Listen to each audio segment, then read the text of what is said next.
Hello friends, this is Harvinder Singh and welcome to the YouTube channel learn with Harvinder sir. ਅਤੇ ਇਸ video ਵਿੱਚ ਅਸੀਂ ਕਰਾਂਗੇ PSEB ਕਲਾਸ 12th ਇੰਗਲਿਸ਼ ਦਾ ਚੈਪਟਰ ਜਿਸ ਦਾ ਨਾਮ ਹੈ ਦ ਮਾਰਚ ਕਿੰਗ। ਦੋਸਤੋ, ਇਸ ਗੱਲ ਦਾ ਧਿਆਨ ਰੱਖੋ ਕਿ ਇਹ ਇੱਕ ਸਮਰੀ ਵੀਡੀਓ ਹੈ ਜਿਸ ਵਿੱਚ ਅਸੀਂ ਇਸ ਚੈਪਟਰ ਦੀ ਸਮਰੀ ਨੂੰ ਕਵਰ ਕੀਤਾ ਹੈ।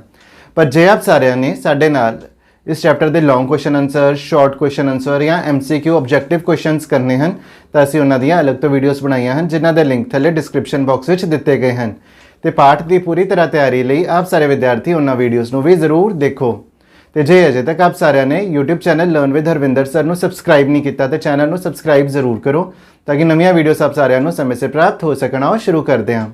ਦੋਸਤੋ, ਇਸ ਚੈਪਟਰ ਦੇ ਰਾਈਟਰ ਹਨ ਕੈਥਰੀਨ ਲਿਟਲ ਬੇਕਲੈਸ ਜੀ, ਜੋ ਕਿ ਇੱਕ ਪਲੇਰਾਈਟ ਅਤੇ ਬਾਇਓਗ੍ਰਾਫਰ ਹਨ, ਜਿਸ ਦਾ ਅਰਥ ਹੈ ਕਿ ਉਹ ਇੱਕ ਨਾਟਕ ਵੀ ਲਿਖਦੇ ਹਨ ਅਤੇ ਜੀਵਨੀਆਂ ਵੀ ਲਿਖਦੇ ਸਨ।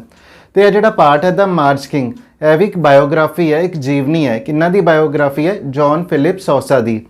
ਤੇ ਹੁਣ ਅਸੀਂ ਇਸ ਪਾਠ ਦੇ ਸਟਾਰਟਿੰਗ ਵਿੱਚ ਇਹ ਦੇਖਦੇ ਹਾਂ ਕਿ ਕੀ ਹੁੰਦਾ ਹੈ ਕਿ ਸਟਾਰਟਿੰਗ ਵਿੱਚ ਜੌਨ ਫਿਲਿਪ ਸੌਸਾ ਜਦੋਂ ਛੋਟੇ ਸੀ ਤੇ ਉਹਨਾਂ ਨੂੰ ਅਸੀਂ ਇਸ ਚੈਪਟਰ ਵਿੱਚ ਬਾਅਦ ਵਿੱਚ ਫਿਲਿਪ ਦੇ ਨਾਂ ਨਾਲ ਰੈਫਰ ਕਰਾਂਗੇ। ਤੇ ਜਦੋਂ ਛੋਟੇ ਸੀ ਆਪਣੀ ਮਾਂ ਨਾਲ ਖੜੇ ਸੀ ਤੇ ਮਰੀਨ ਬੈਂਡ ਦੀ ਪਰੇਡ ਹੈ ਉਹ ਜਾ ਰਹੀ ਸੀ। ਤੇ ਹੁਣ ਕੀ ਹੁੰਦਾ ਕਿ ਵੱਖ-ਵੱਖ ਬੈਂਡ ਦੀਆਂ ਪਰੇਡ ਜਾ ਰਹੀਆਂ ਸਨ ਤੇ ਉਸ ਸਮੇਂ ਮਰੀਨ ਬੈਂਡ ਦੀ ਪਰੇਡ ਹੈ ਉਹ ਵੀ ਜਾ ਰਹੀ ਸੀ ਤੇ ਉਸਦੇ ਪਿਤਾ ਜੀ ਵੀ ਮਰੀਨ ਬੈਂਡ ਵਿੱਚ ਸਨ। ਤੇ ਫਿਲਿਪ ਨੇ ਆਪਣੀ ਮਾਂ ਨੂੰ ਕਿਹਾ, ਲੁੱਕ ਮਮਾ ਦੇਅਰਸ ਪਾਪਾ ਨਾਓ, ਕਿ ਦੇਖੋ ਮਮਾ ਉੱਧਰ ਪਾਪਾ ਹਨ। ਤੇ ਉਸਦੇ ਨਾ ਉਸਨੇ ਮਿਊਜ਼ੀਸ਼ੀਅਨ ਬਣਨ ਦਾ ਫੈਸਲਾ ਕੀਤਾ। ਉਸਨੇ ਆਪਣੇ ਪਾਪਾ ਨੂੰ ਦੇਖ ਕੇ, ਆਪਣੇ ਪਿਤਾ ਜੀ ਨੂੰ ਦੇਖ ਕੇ ਮਿਊਜ਼ੀਸ਼ੀਅਨ ਬਣਨ ਦਾ ਫੈਸਲਾ ਕੀਤਾ। ਤੇ ਉਸਨੇ ਇਹ ਸੋਚਿਆ ਕਿ ਉਹ ਵੱਡਾ ਹੋ ਕੇ ਮਿਊਜ਼ੀਸ਼ੀਅਨ ਬਣੇਗਾ। ਤੇ 7 ਸਾਲ ਦੀ ਉਮਰ ਵਿੱਚ ਉਸਨੇ ਮਿਊਜ਼ਿਕ ਸਿੱਖਣਾ ਵੀ ਸ਼ੁਰੂ ਕਰਤਾ ਤੇ ਉਸ ਵਿੱਚ ਟੈਲੈਂਟ ਵੀ ਬਹੁਤ ਜ਼ਿਆਦਾ ਸੀਗਾ ਤੇ ਹੀ ਵਾਸ ਈਗਰ ਟੂ ਲਰਨ, ਕਿ ਉਸਨੂੰ ਮਿਊਜ਼ਿਕ ਸਿੱਖਣ ਦਾ ਕਾਫੀ ਸ਼ੌਂਕ ਵੀ ਸੀ। ਤੇ ਉਹ ਇਸ ਕਰਕੇ ਉਹ ਵਾਇਲਿਨ ਬਹੁਤ ਹੀ ਜਲਦੀ ਪਲੇ ਕਰਨਾ ਸਿੱਖ ਗਿਆ।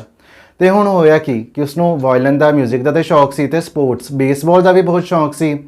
ਤੇ ਨਾ ਹੁਣ ਬੇਸਬਾਲ ਇੱਕ ਜਿਹੜੀ ਗੇਮ ਹੈ ਉਸ ਦਾ ਵੀ ਉਸਨੂੰ ਬਹੁਤ ਸ਼ੌਕ ਸੀ। ਤੇ ਇੱਕ ਦਿਨ ਉਸਦੀ ਮਿਊਜ਼ਿਕ ਕੰਸਰਟ ਸੀ ਤੇ ਉਸਨੇ ਉਸ ਵਿੱਚ ਇਕੱਲੇ ਹੀ ਪਰਫਾਰਮ ਕਰਨਾ ਸੀ ਤੇ ਉਹ ਬਿਲਕੁਲ ਵੀ ਨਰਵਸ ਨਹੀਂ ਸੀ। ਤੇ ਨਰਵਸ ਕਿਉਂ ਨਹੀਂ ਸੀ? ਕਿਉਂਕਿ ਉਸਨੂੰ ਵਾਇਲਿਨ ਬਹੁਤ ਹੀ ਚੰਗੀ ਤਰ੍ਹਾਂ ਪਲੇ ਕਰਨਾ ਆਉਂਦਾ ਸੀ।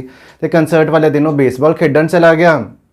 ਤੇ ਜਦੋਂ ਬੇਸਬਾਲ ਖੇਡ ਕੇ ਆਇਆ ਤੇ ਕਾਫੀ ਥੱਕ ਗਿਆ ਸੀਗਾ, ਸ਼ਾਮ ਦਾ ਸਮਾਂ ਹੋ ਗਿਆ ਸੀਗਾ ਤੇ ਉਸਨੂੰ ਭੁੱਖ ਵੀ ਬਹੁਤ ਲੱਗੀ ਹੋਈ ਸੀ।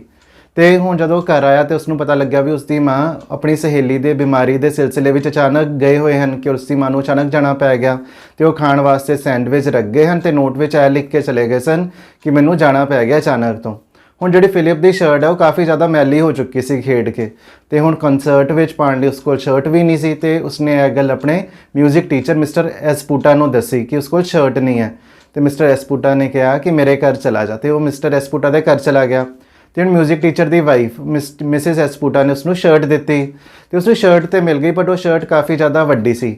ਫਿਰ ਮਿਸਿਸ ਐਸਪੂਟਾ ਨੇ ਕੀ ਕੀਤਾ, ਉਸਨੂੰ ਪਿੰਸ ਨਾਲ ਫਿਕਸ ਕਰ ਦਿੱਤਾ, ਪਿੰਸ ਨਾਲ ਸੈੱਟ ਕਰ ਦਿੱਤਾ। ਤੇ ਹੁਣ ਕੰਸਰਟ ਦਾ ਟਾਈਮ ਆ ਗਿਆ ਤੇ ਉਹ ਵਾਪਸ ਕੰਸਰਟ ਵਿੱਚ ਚਲਾ ਗਿਆ। ਤੇ ਹੁਣ ਉਸਦੀ ਵਾਰੀ ਆ ਗਈ ਵਾਇਲਨ ਪਲੇ ਕਰਨ ਦੀ। ਤੇ ਵਾਇਲਨ ਪਲੇ ਕਰਦੇ ਕਰਦੇ ਕੀ ਹੋਇਆ ਕਿ ਉਸਦੇ ਸ਼ਰਟਸ ਦੀਆਂ ਪਿੰਨਾਂ ਖੁੱਲ੍ਹ ਗਈਆਂ, ਸ਼ਰਟ ਥੱਲੇ ਆ ਗਈ ਤੇ ਸਾਰੇ ਲੋਕ ਹੱਸਣ ਲੱਗ ਪਏ ਤੇ ਪੂਰਾ ਕੰਸਰਟ ਹੈ ਉਹ ਖਰਾਬ ਹੋ ਗਿਆ। ਤੇ ਉਹ ਵਾਇਲਨ ਪਲੇ ਕਰਨਾ ਵੀ ਭੁੱਲ ਗਿਆ ਤੇ ਟੀਚਰ ਨੂੰ ਵੀ ਉਸ 'ਤੇ ਕਾਫੀ ਜ਼ਿਆਦਾ ਗੁੱਸਾ ਸੀ। ਤੇ ਟੀਚਰ ਨੇ ਕੀ ਕਿਹਾ, ਮਿਸਟਰ ਐਸਪੂਟਾ ਨੇ ਫਿਲਿਪ ਨੂੰ ਕਿਹਾ ਕਿ well Philip, you made a nice mess of it, ਕਿ ਤੂੰ ਚੰਗਾ ਗੁੜ ਗੋਬਰ ਕਰਤਾ ਇਸ ਗੱਲ ਦਾ।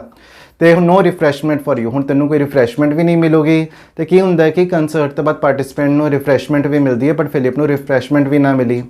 ਤੇ ਫਿਰ ਕੀ ਹੋਇਆ ਕਿ ਉਸਨੇ ਇਹ ਫੈਸਲਾ ਕਰ ਲਿਆ ਕਿ ਉਹ ਵਰਕ ਤੇ ਪਲੇ ਨੂੰ ਮਿਕਸ ਨਹੀਂ ਕਰੂਗਾ, ਕਿਉਂਕਿ ਕੰਮ ਦੇ ਸਮੇਂ ਉਹ ਕੰਮ ਕਰੇਗਾ ਤੇ ਖੇਡਣ ਦੇ ਸਮੇਂ ਉਹ ਖੇਡੇਗਾ। ਤੇ ਉਹ ਵਰਕ ਐਂਡ ਪਲੇ ਨੂੰ ਮਿਕਸ ਨਹੀਂ ਕਰੇਗਾ। ਉਸਨੇ ਇਸ ਗੱਲ ਦਾ ਫੈਸਲਾ ਕੀਤਾ। ਤੇ ਇੱਕ ਵਾਰ ਹੋਰ ਉਸਦੀ ਮਿਊਜ਼ਿਕ ਟੀਚਰ ਨਾਲ ਛੋਟੀ ਜਿਹੀ ਗੱਲ ਪਿੱਛੇ ਬਹਿਸ ਹੋ ਗਈ ਤੇ ਉਸਨੇ ਪਿਤਾ ਜੀ ਨੂੰ ਕਿਹਾ ਕਿ ਹੁਣ ਮੈਂ ਮਿਊਜ਼ੀਸ਼ੀਅਨ ਨਹੀਂ ਬਣਨਾ ਤੇ ਵੱਡਾ ਹੋ ਕੇ ਮੈਂ ਬੇਕਰ ਬਣਨਾ। ਤੇ ਉਸਨੇ ਮਿਊਜ਼ੀਸ਼ੀਅਨ ਨਾ ਬਣਨ ਦਾ ਫੈਸਲਾ ਕੀਤਾ ਤੇ ਪਿਤਾ ਜੀ ਉਸਦੀ ਗੱਲ ਮੰਨ ਗਏ। ਤੇ ਉਸਦੇ ਪਿਤਾ ਜੀ ਨਾ ਬਹੁਤ ਜ਼ਿਆਦਾ ਸਿਆਣੇ ਸਨ ਤੇ ਉਹਨਾਂ ਨੇ ਉਸਨੂੰ ਹਮੇਸ਼ਾ ਹੀ ਸਹੀ ਗਾਈਡ ਕੀਤਾ। ਤੇ ਉਸਦੇ ਪਿਤਾ ਜੀ ਇਹ ਗੱਲ ਵੀ ਮੰਨ ਗਏ, ਭਾਵੇਂ ਉਸਦੇ ਪਿਤਾ ਜੀ ਨੂੰ ਪਤਾ ਸੀ ਕਿ ਉਹ ਬੇਕਰ ਨਹੀਂ ਬਣ ਪਾਵੇਗਾ, ਬਟ ਉਹਨਾਂ ਨੇ ਉਸਨੂੰ ਮਨਾ ਨਹੀਂ ਕੀਤਾ। ਤੇ ਉਹਨਾਂ ਨੇ ਕੰਡੀਸ਼ਨ ਰੱਖੀ ਕਿ ਤੈਨੂੰ ਸਟੱਡੀਜ਼ ਕੰਟੀਨਿਊ ਕਰਨੀ ਪੈਣੀ ਹੈ, ਪੜ੍ਹਾਈ ਹੈ ਜਾਰੀ ਰੱਖਣੀ ਪੈਣੀ ਹੈ। ਤੇ ਫਿਲਿਪ ਮੰਨ ਗਿਆ ਤੇ ਉਸਨੂੰ ਚਾਰਲੀ ਬੇਕਰ ਦੀ ਬੇਕਰੀ ਵਿੱਚ ਲਗਾਇਆ ਗਿਆ। ਤੇ ਕੀ ਹੁੰਦਾ ਕਿ ਬੇਕਰ ਦੀ ਬੇਕਰੀ ਵਿੱਚ ਉਹ ਰਾਤੀ 8 ਵਜੇ ਜਾਂਦਾ ਸੀ। ਤੇ ਪਹਿਲੇ ਦਿਨ ਉਹ ਬੇਕਰ ਦੀ ਬੇਕਰੀ ਵਿੱਚ ਗਿਆ ਤੇ ਬ੍ਰੈਡ ਬਣ ਰਹੀ ਸੀ ਤੇ ਪਾਈਸ ਵੀ ਬਣ ਰਹੀਆਂ ਸਨ। ਤੇ ਉਹ ਦੇਖ ਕੇ ਬਹੁਤ ਹੈਰਾਨ ਹੋਇਆ ਤੇ ਉਹ ਬੇਕਰੀ ਵਿੱਚ ਕੰਮ ਕਰਦਾ ਉਹ ਥੱਕ ਗਿਆ। ਤੇ ਕੀ ਹੋਇਆ ਕਿ ਸਵੇਰੇ ਉਸਨੂੰ ਥੱਕ ਗਿਆ ਤੇ ਬੇਕਰੀ ਵਿੱਚ ਹੀ ਸੋ ਗਿਆ। ਤੇ ਕੀ ਹੋਇਆ ਕਿ ਸਵੇਰੇ ਉਸਨੂੰ ਗੱਡੀ, ਜਿਸਨੂੰ ਬੇਕਰੀ ਵੈਗਨ ਕਿਹਾ ਜਾਂਦਾ ਹੈ, ਉਸ ਨਾਲ ਬ੍ਰੈਡ ਦੀ ਡਿਲੀਵਰੀ ਲਈ ਜਾਣਾ ਸੀ ਤੇ ਉੱਧਰ ਚਲਾ ਗਿਆ। ਤੇ ਕੀ ਹੁੰਦਾ ਕਿ ਜਿਵੇਂ ਦੁੱਧ ਹੁੰਦੀ ਹੈ, ਬ੍ਰੈਡ ਹੁੰਦੀ ਹੈ, ਇਹਨਾਂ ਦੀ ਡਿਲੀਵਰੀ ਨਾ ਅਰਲੀ ਮੋਰਨਿੰਗ ਹੀ ਹੋ ਜਾਂਦੀ ਹੈ। ਤੇ ਰਾਤੀ ਇਸ ਅਰਲੀ ਮੋਰਨਿੰਗ ਹੀ ਉਹ ਚਲਾ ਗਿਆ ਤੇ ਸਵੇਰੇ 8 ਵਜੇ ਘਰ ਪਹੁੰਚਿਆ। ਤੇ ਘਰ ਆਉਂਦੇ ਹੀ ਉਹ ਸਕੂਲ ਚਲਾ ਗਿਆ ਕਿ ਸਕੂਲ ਦਾ ਟਾਈਮ ਹੋ ਚੁੱਕਿਆ ਸੀ ਕਿ ਸਕੂਲ ਤੋਂ ਆ ਕੇ ਉਹ ਥੱਕ ਗਿਆ ਤੇ ਇਸ ਤਰ੍ਹਾਂ ਉਸਨੇ ਬੇਕਰੀ ਵਿੱਚ ਇੱਕ ਦਿਨ ਕੰਮ ਕਰ ਲਿਆ ਤੇ ਦੂਜਾ ਦਿਨ ਵੀ ਇਸੇ ਤਰ੍ਹਾਂ ਨਿਕਲ ਗਿਆ। ਤੇ ਤੀਜੇ ਦਿਨ ਕੀ ਹੋਇਆ, ਤੇ ਤੀਜੇ ਦਿਨ ਜਦੋਂ ਬੇਕਰੀ ਗਿਆ ਤੇ ਅੱਧੀ ਰਾਤ ਕੀ ਹੋਇਆ ਕਿ ਬੇਕਰ ਦਾ ਬੱਚਾ, ਚਾਰਲੀ ਬੇਕਰ ਦਾ ਬੱਚਾ ਰੋਣ ਲੱਗ ਪਿਆ ਤੇ ਬੇਕਰ ਦੀ ਵਾਈਫ ਨੇ ਫਿਲਿਪ ਨੂੰ ਕਿਹਾ ਕਿ ਰੌਕ ਦਾ ਕ੍ਰੈਡਲ, ਕਿ ਬੱਚੇ ਦਾ ਜਿਹੜਾ ਝੂਲਾ ਉਹ ਝੁਲਾ ਦੇ, ਕਿ ਬੱਚੇ ਨੂੰ ਝੂਟਾ ਦੇ ਦੇ। ਤੇ ਕੀ ਹੋਇਆ ਕਿ ਜਿਹੜਾ ਫਿਲਿਪ ਹੈ ਉਹ ਝੂਲਾ ਚਲਾਉਂਦੇ ਹੋਏ ਆਪ ਹੀ ਸੋ ਗਿਆ ਤੇ ਫਿਰ ਬੱਚਾ ਰੋਣ ਲੱਗ ਪਿਆ ਤੇ ਬੇਕਰ ਦੀ ਵਾਈਫ ਫਿਲਿਪ ਨੂੰ ਕਾफ़ੀ ਜ਼ਿਆਦਾ ਗੁੱਸੇ ਹੋਈ ਤੇ ਉਹ ਘਰ ਆ ਗਿਆ ਤੇ ਘਰ ਆ ਕੇ ਉਹ ਸਕੂਲ ਵੀ ਨਾ ਜਾ ਪਾਇਆ ਕਿਉਂਕਿ ਉਹ ਬਹੁਤ ਜ਼ਿਆਦਾ ਥੱਕ ਚੁੱਕਿਆ ਸੀ। ਤਾਂ 3 ਦਿਨ ਤੋਂ ਕੀ ਕੰਮ ਕਰ ਰਿਹਾ ਸੀ ਕਿ ਸ਼ਾਮੀ ਬੇਕਰੀ ਜਾ ਰਿਹਾ, ਫਿਰ ਗੱਡੀ ਨਾਲ ਜਾ ਰਿਹਾ, ਬੇਕਰੀ ਵੈਗਨ ਨਾਲ ਜਾ ਰਿਹਾ, ਫਿਰ ਸਕੂਲ ਜਾ ਰਿਹਾ ਤੇ ਕਾफ़ੀ ਜ਼ਿਆਦਾ ਉਹ ਥੱਕ ਗਿਆ ਸੀ ਤੇ ਥੱਕ ਕੇ ਉਹ ਸੋ ਗਿਆ। ਤੇ ਸ਼ਾਮ ਦੇ ਸਮੇਂ ਉਸਨੇ ਆਪਣੇ ਪਿਤਾ ਜੀ ਨੂੰ ਕਿਹਾ ਕਿ ਮੈਂ ਬੇਕਰ ਨਹੀਂ ਬਣਾਂਗਾ ਤੇ ਫਿਰ ਉਸਦੇ ਪਿਤਾ ਜੀ ਨੇ ਉਸਨੂੰ ਗਾਈਡ ਕੀਤਾ ਕਿ ਕੀ ਗਾਈਡ ਕੀਤਾ ਕਿ ਤੂੰ ਆਪਣੇ ਮਿਊਜ਼ਿਕ ਟੀਚਰ ਮਿਸਟਰ ਐਸਪੂਟਾ ਕੋਲ ਚਲਾ ਜਾ ਤੇ ਮਿਊਜ਼ਿਕ ਲੈਸਨ ਲੈ ਲੈ। ਤੇ ਉਹ ਮੰਨ ਗਿਆ ਤੇ ਉਸਨੂੰ ਮਿਊਜ਼ਿਕ ਦਾ ਕਾफ़ੀ ਜ਼ਿਆਦਾ ਸ਼ੌਂਕ ਵੀ ਸੀ ਤੇ ਕੀ ਹੋਇਆ ਕਿ ਉਸਦੇ ਟੀਚਰ ਨਾਲ ਉਸਦੀ ਫਰੈਂਡਸ਼ਿਪ ਵੀ ਹੋ ਗਈ ਤੇ ਉਹ ਚੰਗਾ ਵਾਇਲਨ ਵਜਾਉਣਾ ਉਹ ਸਿੱਖ ਗਿਆ। ਤੇ ਕੀ ਹੋਇਆ ਕਿ ਇੱਕ ਦਿਨ ਉਹ ਘਰੇ ਵਾਇਲਨ ਵਜਾ ਰਿਹਾ ਸੀਗਾ ਤੇ ਇੱਕ ਸਰਕਸ ਬੈਂਡ ਦਾ ਲੀਡਰ ਉੱਥੋਂ ਲੰਘ ਰਿਹਾ ਸੀਗਾ ਤੇ ਉਸਨੇ ਦੇਖ ਲਿਆ ਵੀ ਇਹ ਜਿਹੜਾ ਵਾਇਲਨ ਹੈ ਬਹੁਤ ਵਧੀਆ ਵਜਾ ਰਿਹਾ ਤੇ ਉਸਨੇ ਉਸਨੂੰ ਕਿਹਾ ਕਿ ਤੂੰ ਸਰਕਸ ਵਿੱਚ ਵਾਇਲਨ ਵਜਾਇਆ ਕਰ, ਤੂੰ ਸਰਕਸ ਦਾ ਬੈਂਡ ਹੈ ਜੁਆਇਨ ਕਰ ਲੈ। ਤੇ ਫਿਲਿਪ ਨੇ ਕਿਹਾ ਕਿ ਮੇਰੇ ਪਿਤਾ ਜੀ ਮੈਨੂੰ ਅਲਾਉ ਹੀ ਨਹੀਂ ਕਰਨਗੇ, ਹੀ ਵੋਂਟ ਲੈਟ ਮੀ ਗੋ। ਤੇ ਸਰਕਸ ਬੈਂਡ ਦਾ ਲੀਡਰ ਉਹ ਕਹਿੰਦਾ ਕਿ ਤੂੰ ਸਾਡੇ ਨਾਲ ਆ ਜਾ, ਕਿ 2-3 ਦਿਨਾਂ ਬਾਅਦ ਆਪਣੇ ਘਰੇ ਚਿੱਠੀ ਲਿਖਦੀ, ਆਪਣੇ ਪਿਤਾ ਜੀ ਨੂੰ ਚਿੱਠੀ ਲਿਖਦੀ ਕਿ ਤੂੰ ਸਰਕਸ ਬੈਂਡ ਜੁਆਇਨ ਕਰ ਲਿਆ। ਤੇ ਫਿਲਿਪ ਕਹਿੰਦਾ ਕਿ ਠੀਕ ਹੈ ਕਿ ਮੈਂ ਤੁਹਾਡੇ ਨਾਲ ਆ ਜਾਵਾਂਗਾ ਤੇ ਸਰਕਸ ਬੈਂਡ ਜਾਣ ਲਈ ਉਹ ਮੰਨ ਜਾਂਦਾ ਤੇ ਘਰੇ ਇਹ ਵੀ ਤੇ ਇਸ ਕੰਡੀਸ਼ਨ ਤੇ ਕਿ ਘਰੇ ਦੱਸੇਗਾ ਨਹੀਂ, ਬਾਅਦ ਵਿੱਚ ਚਿੱਠੀ ਲਿਖ ਦੇਗਾ। ਪਰ ਕੀ ਹੋਇਆ ਕਿ ਉਸਨੇ ਆਪਣੇ ਦੋਸਤ ਐਡ ਨੂੰ ਦੱਸਤਾ ਤੇ ਫਿਲਿਪ ਨੇ ਆਪਣੇ ਦੋਸਤ ਐਡ ਨੂੰ ਦੱਸਤਾ ਕਿ ਮੈਂ ਸਰਕਸ ਬੈਂਡ ਜੁਆਇਨ ਕਰਨ ਲੱਗਿਆ ਤੇ ਐਡ ਨੇ ਆਪਣੀ ਮਾਂ ਨੂੰ ਦੱਸ ਦਿੱਤਾ। ਤੇ ਹੁਣ ਐਡ ਦੀ ਮਾਂ ਫਿਲਿਪ ਦੀ ਮਾਂ ਦੀ ਸਹੇਲੀ ਹੈ ਤੇ ਇਸ ਤਰ੍ਹਾਂ ਫਿਲਿਪ ਦੀ ਮਾਂ ਨੂੰ ਇਹ ਗੱਲ ਪਤਾ ਲੱਗੀ ਤੇ ਫਿਲਿਪ ਦੇ ਪਿਤਾ ਜੀ ਨੂੰ ਵੀ ਪਤਾ ਲੱਗੀ ਕਿ ਫਿਲਿਪ ਦੀ ਮਾਂ ਨੇ ਫਿਲਿਪ ਦੇ ਪਿਤਾ ਜੀ ਨੂੰ ਦੱਸਤਾ। ਬਟ ਫਿਲਿਪ ਦੇ ਪਿਤਾ ਜੀ ਨੇ ਫਿਲਿਪ ਨੂੰ ਇਹ ਗੱਲ ਸ਼ੋਅ ਨਹੀਂ ਹੋਣ ਦਿੱਤੀ, ਉਹਨਾਂ ਨੇ ਕੁਝ ਵੀ ਨਾ ਕਿਹਾ। ਤੇ ਫਿਰ ਸਵੇਰੇ ਕੀ ਹੋਇਆ ਕਿ ਸਵੇਰੇ ਫਿਲਿਪ ਦੇ ਪਿਤਾ ਜੀ ਨੇ ਉਸਨੂੰ ਕਿਹਾ ਕਿ ਤੂੰ ਸੰਡੇ ਕਲੋਥਸ ਪਾ ਲੈ ਤੇ ਬਟ ਸੰਡੇ ਦਾ ਦਿਨ ਨਹੀਂ ਸੀ, ਫਿਰ ਵੀ ਉਸਨੂੰ ਸੰਡੇ ਦੀ ਡਰੈਸ ਪਾਉਣ ਲਈ ਕਿਹਾ ਗਿਆ ਤੇ ਫਿਲਿਪ ਨੂੰ ਉਸਦੇ ਪਿਤਾ ਜੀ ਇਹ ਵਾਕ ਤੇ ਲੈ ਗਏ, ਸੈਰ ਲਈ ਲੈ ਗਏ ਤੇ ਉਸਦੇ ਪਿਤਾ ਜੀ ਨੇ ਉਸਨੂੰ ਯੂਐਸ ਮਰੀਨ ਬੈਂਡ ਵਿੱਚ ਅਪ੍ਰੈਂਟਿਸ ਦੇ ਤੌਰ ਤੇ ਭਰਤੀ ਕਰਾ ਦਿੱਤਾ। ਵੀ ਅਪ੍ਰੈਂਟਿਸ ਕੀ ਹੁੰਦਾ, ਟ੍ਰੇਨੀ ਦੇ ਰੂਪ ਵਿੱਚ ਉਸਨੂੰ ਯੂਐਸ ਮਰੀਨ ਬੈਂਡ ਵਿੱਚ ਭਰਤੀ ਕਰਾ ਦਿੱਤਾ ਗਿਆ। ਤੇ ਯੂਐਸ ਮਰੀਨ ਬੈਂਡ ਹੈ ਬਹੁਤ ਹੀ ਵਧੀਆ ਬੈਂਡ ਹੈ, ਉਸਦੇ ਫਾਦਰ ਵੀ ਉਸ ਵਿੱਚ ਲੱਗੇ ਹੋਏ ਸਨ ਤੇ ਉਸ ਵਿੱਚ ਉਸਨੂੰ ਟ੍ਰੇਨੀ ਲਗਵਾ ਦਿੱਤਾ ਗਿਆ ਤੇ ਕੁਝ ਸਾਲਾਂ ਬਾਅਦ ਉਹ ਉਸ ਬੈਂਡ ਦਾ ਲੀਡਰ ਵੀ ਬਣ ਗਿਆ ਕਿ ਇੰਨਾ ਵੱਡਾ ਬੈਂਡ ਹੈ ਜਿਹੜਾ ਮਰੀਨ ਬੈਂਡ ਹੈ ਉਹ ਯੂਐਸ ਦੇ ਪ੍ਰੈਜ਼ੀਡੈਂਟ ਦਾ ਆਫੀਸ਼ੀਅਲ ਬੈਂਡ ਹੈ ਕਿ ਜਦੋਂ ਵੀ ਪ੍ਰੈਜ਼ੀਡੈਂਟ ਆਫ ਯੂਐਸ ਵਾਸਤੇ ਬੈਂਡ ਵੱਜੂਗਾ ਤਾਂ ਯੂਐਸ ਮਰੀਨ ਬੈਂਡ ਹੀ ਵਜਾਊਗਾ ਤੇ ਹੋਰ ਕਿਸੇ ਵਾਸਤੇ ਉਹ ਬੈਂਡ ਨਹੀਂ ਵਜਾਊਗਾ, ਸਿਰਫ ਪ੍ਰੈਜ਼ੀਡੈਂਟ ਵਾਸਤੇ ਵਜਾਊਗਾ। ਤੇ ਸੌਸਾ ਨੇ ਫਿਲਿਪ ਨੇ 5 ਡਿਫਰੈਂਟ ਪ੍ਰੈਜ਼ੀਡੈਂਟ ਵਾਸਤੇ ਬੈਂਡ ਮਾਸਟਰ ਦਾ ਕੰਮ ਕੀਤਾ ਕਿ ਜਦੋਂ ਤੱਕ ਉਹ ਬੈਂਡ ਮਾਸਟਰ ਰਿਹਾ ਤੇ 5 ਡਿਫਰੈਂਟ ਪ੍ਰੈਜ਼ੀਡੈਂਟਸ ਆਫ ਯੂਐਸ ਉਹ ਚੇਂਜ ਹੋ ਗਏ ਤੇ ਉਸਨੂੰ ਦੂਜੇ ਦੇਸ਼ਾਂ ਵਿੱਚ ਵੀ ਜਾਣ ਦਾ ਮੌਕਾ ਮਿਲਾ ਤੇ ਪੂਰੀ ਦੁਨੀਆ ਵਿੱਚ ਜਿਹੜਾ ਫਿਲਿਪ ਹੈ ਜੌਨ ਫਿਲਿਪ ਸੌਸਾ ਉਹ ਫੇਮਸ ਹੋ ਗਿਆ।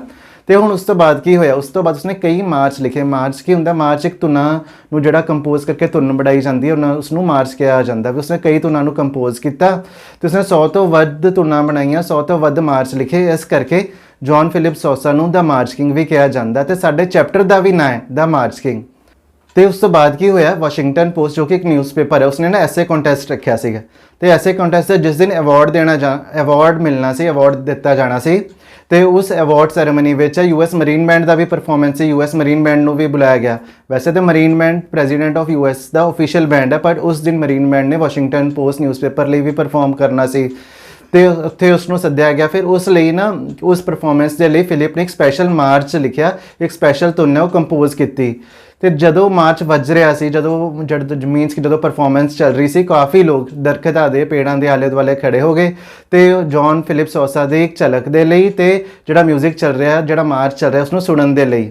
ਤੇ ਹੁਣ ਐਂਡ ਵਿੱਚ ਇਹ ਲਿਖਿਆ ਗਿਆ ਕਿ ਕਈ ਬੱਚਿਆਂ ਨੇ ਉਸ ਦਿਨ ਮਿਊਜ਼ੀਸ਼ੀਅਨ ਬਣਨ ਦਾ ਫੈਸਲਾ ਕੀਤਾ ਹੋਏਗਾ, ਉਸੇ ਹੀ ਤਰ੍ਹਾਂ ਜਿਸ ਤਰ੍ਹਾਂ ਕਈ ਸਾਲ ਪਹਿਲਾਂ ਜੌਨ ਫਿਲਿਪ ਸੌਸਾ ਨੇ ਆਪਣੇ ਪਿਤਾ ਜੀ ਨੂੰ ਦੇਖ ਕੇ ਮਿਊਜ਼ੀਸ਼ੀਅਨ ਬਣਨ ਦਾ ਫੈਸਲਾ ਕੀਤਾ ਸੀ।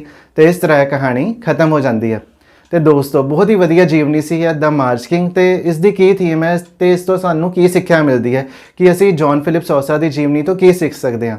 ਤੇ ਪਹਿਲੀ ਗੱਲ ਅਸੀਂ ਇਹ ਸਿੱਖ ਸਕਦੇ ਹਾਂ ਕਿ ਬੰਦਾ ਉਦੋਂ ਹੀ ਸਫਲ ਹੋ ਸਕਦਾ ਹੈ ਜਦੋਂ ਉਹ ਆਪਣੇ ਇੰਟਰਸਟ ਦੇ ਅਕੋਰਡਿੰਗਲੀ ਕੰਮ ਕਰੇ ਕਿ ਜੇ ਉਸ ਬੰਦੇ ਨੂੰ ਜਿਸ ਚੀਜ਼ ਦਾ ਸ਼ੌਂਕ ਹੈ ਉਸਨੂੰ ਉਹੀ ਕੰਮ ਕਰਨਾ ਚਾਹੀਦਾ ਤਾਂ ਹੀ ਬੰਦਾ ਸਫਲ ਹੋ ਸਕਦਾ। ਦੂਜੀ ਸਿੱਖਿਆ ਸਾਨੂੰ ਇਹ ਮਿਲਦੀ ਹੈ ਕਿ ਬੱਚਿਆਂ ਦੇ ਭਵਿੱਖ ਲਈ ਪੇਰੈਂਟਲ ਗਾਈਡੈਂਸ ਦਾ ਬਹੁਤ ਵੱਡਾ ਰੋਲ ਹੈ ਤੇ ਜੇ ਬੱਚਿਆਂ ਨੂੰ ਚੰਗਾ ਭਵਿੱਖ ਚਾਹੀਦਾ ਤੇ ਪੈਰੈਂਟਲ ਗਾਈਡੈਂਸ ਬਹੁਤ ਜ਼ਿਆਦਾ ਜ਼ਰੂਰੀ ਹੈ। ਤੇ ਹੁਣ ਅਸੀਂ ਇਹ ਦੇਖਿਆ ਕਿ ਉਸਦੇ ਫਾਦਰ ਨੇ ਉਸਨੂੰ ਕਿਸ ਤਰ੍ਹਾਂ ਗਾਈਡ ਕੀਤਾ ਤੇ ਕਦੋਂ ਗਾਈਡ ਕੀਤਾ ਸੀਗਾ। ਤੇ ਪਹਿਲਾਂ ਉਸਦੇ ਫਾਦਰ ਨੇ ਉਸਨੂੰ ਗਾਈਡ ਕੀਤਾ ਕਿ ਤੂੰ ਬੇਕਰੀ ਛੱਡ ਕੇ ਵਾਪਸ ਮਿਊਜ਼ਿਕ ਲੈਸਨ ਲੈਣ ਲੱਗ ਜਾ।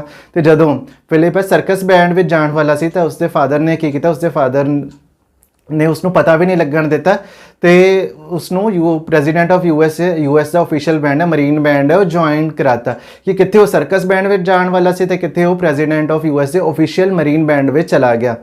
ਤੇ ਤੀਜੀ ਸਿੱਖਿਆ ਸਾਨੂੰ ਇਸ ਕਹਾਣੀ ਤੋਂ ਇਹ ਮਿਲਦੀ ਹੈ ਕਿ ਸਾਨੂੰ ਵਰਕ ਐਂਡ ਪਲੇ ਨੂੰ ਮਿਕਸ ਨਹੀਂ ਕਰਨਾ ਚਾਹੀਦਾ ਕਿ ਜਦੋਂ ਸਾਡੇ ਕੰਮ ਦਾ ਸਮਾਂ ਹੁੰਦਾ, ਸਾਡੀ ਪੜ੍ਹਾਈ ਦਾ ਸਮਾਂ ਹੁੰਦਾ ਤੇ ਸਾਨੂੰ ਆਪਣਾ ਕੰਮ ਜਾਂ ਪੜ੍ਹਾਈ ਕਰਨੀ ਚਾਹੀਦੀ ਹੈ ਤੇ ਜਦੋਂ ਸਾਡਾ ਖੇਡਣ ਦਾ ਸਮਾਂ ਹੁੰਦਾ ਤੇ ਉਸ ਸਮੇਂ ਸਾਨੂੰ ਸਿਰਫ ਖੇਡਣ ਵੱਲ ਧਿਆਨ ਦੇਣਾ ਚਾਹੀਦਾ ਤੇ ਦੋਹਾਂ ਗੱਲਾਂ ਨੂੰ ਕਦੇ ਮਿਕਸ ਨਹੀਂ ਕਰਨਾ ਚਾਹੀਦਾ। ਤੇ ਜੇ ਅਸੀਂ ਮਿਕਸ ਕਰਾਂਗੇ ਤਾਂ ਸਾਡਾ ਵੀ ਉਹੀ ਹਾਲ ਹੋਏਗਾ ਜੋ ਕਿ ਜੌਨ ਫਿਲਿਪ ਸੋਸਾ ਦਾ ਮਿਊਜ਼ਿਕ ਕਨਸਰਟ ਵਾਲੇ ਦਿਨ ਹੋਇਆ ਸੀ। ਤੇ ਦੋਸਤੋ ਮੈਨੂੰ ਪੂਰੀ ਉਮੀਦ ਹੈ ਕਿ ਆਪ ਸਾਰਿਆਂ ਨੂੰ ਇਹ ਜੀਵਨੀ ਬਹੁਤ ਹੀ ਚੰਗੀ ਤਰ੍ਹਾਂ ਸਮਝ ਆ ਗਈ ਹੋਣੀ। ਅਗਲੇ ਵੀਡੀਓ ਵਿੱਚ ਅਸੀਂ ਇਸ ਦੇ ਕੁਐਸਚਨ ਆਨਸਰਸ ਕਰਾਂਗੇ। ਉਹਨਾਂ ਵੀਡੀਓ ਦਾ ਲਿੰਕ ਥੱਲੇ ਡਿਸਕ੍ਰਿਪਸ਼ਨ ਬਾਕਸ ਵਿੱਚ ਵੀ ਦਿੱਤਾ ਗਿਆ ਤੇ ਆਪ ਸਾਰਿਆਂ ਦੀ ਸਕਰੀਨ ਦੇ ਸਾਹਮਣੇ ਵੀ ਆ ਰਿਹਾ। ਹੁਣ ਦਿਓ ਆਪਣੇ ਅਧਿਆਪਕ ਸਰਦਾਰ ਹਰਵਿੰਦਰ ਸਿੰਘ ਨੂੰ ਇਜਾਜ਼ਤ। ਸਤਿ ਸ੍ਰੀ ਅਕਾਲ।